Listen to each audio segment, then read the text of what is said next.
ఉచితం అంటే ఎట్లా ఎండ్ యూజర్ కి ఉచితంగా వస్తే దట్ ఇస్ కాల్డ్ ఉచితం, that is called for free. End user కి ఉచితంగా ఇస్తాము అని చెప్పినప్పుడు, ఉచితం అని చెప్పినప్పుడు ఎవరైతే తీసుకోబోతున్నాడో అంటే ఎవరైతే ఎండ్ యూజర్ ఉన్నప్పుడు నేను ఉన్నాను, నాకు 100 రూపాయలు కట్టుకొని అది తప్పని పరిస్థితి కాబట్టి 100 రూపాయలు కట్టాలి, అంతే కదండి. ఇంకా మిగతావన్నీ ఛార్జెస్ ఎందుకు?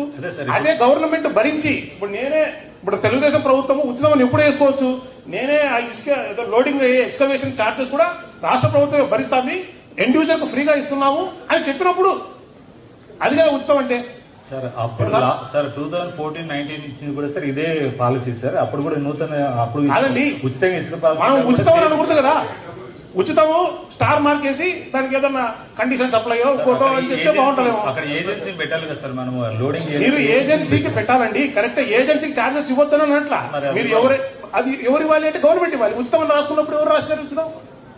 ఉచితం అని రాసినది ఎండ్ యూజర్ కొంచెం ఫ్రీగా వచ్చినప్పుడు దాన్ని తెలుసుకోవాలి ఉచితం, అంతే తప్పనిచ్చి ఎండ్ యూజర్ కి డబ్బు ఎండ్ యూజర్ కి అది ఆ బెనిఫిట్ చేరినప్పుడు హౌ ఇస్ దట్ కాల్ ఉచితం, how is that call for free? గౌరవ కలెక్టర్ గారు అంతే కదా సార్. డిప్యూటీసీ గారు ఇలాంటి ప్రతిపాదన చెప్పినారు, మీరు ఎంత పరిస్థితి పేరేమైనా మారుతారేమో మా ముఖ్యమంత్రి గారు